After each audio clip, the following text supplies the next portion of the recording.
EVM बाबत बोलत असताना काही धक्कादायक गोष्टी समोर येत आहेत. म्हणजे आपल्या डोक्याच्या बाहेरच्या आहेत.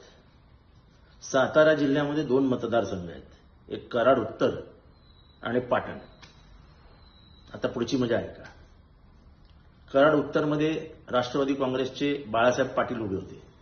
त्यांना मतं मिळाली 90,935. आणि पाटणमध्ये सत्यजित पाटणकर उभे होते, त्यांना मतं मिळाली 90,935.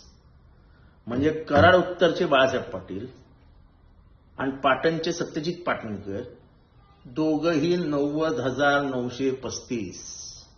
एक मत मागे नाही, एक पद पुढे नाही. हे कसं शक्य आहे?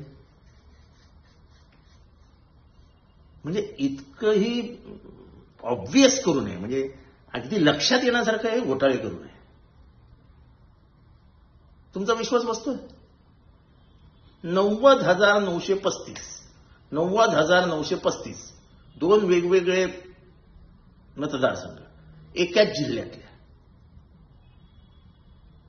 अरे चोरी करा, लक्षात येणार नाही अशी तर करा. तुम्ही तुमच्या महाराष्ट्रातनंच अनेक पुरावे समोर येत आहेत ज्याच्यातनं लोकांचा विश्वास निवडणूक आयोगावरचा उडून जाईल. निवडणूक आयोग हे निव्वळ फक्त नावापुरतं खुर्चीवर बसलाय हे स्पष्ट होत आहे.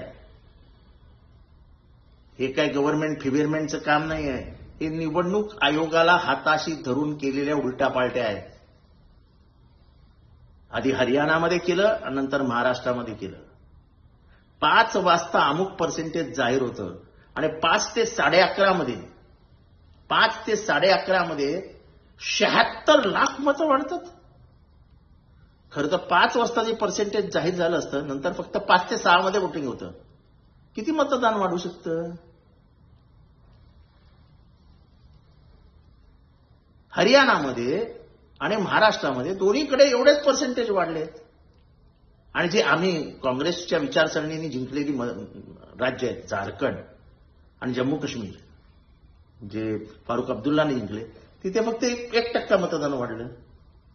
म्हणजे वाढलेलं मतदान फक्त बीजेपीला जातं की काय? प्रत्येकाच्या घरात आता हा चर्चेचा विषय आहे. भलेही तुम्ही राज्य कराल, पण राज्य करताना तुमच्यावर अविश्वास असेल मनापासून, हे लक्षात ठेवा.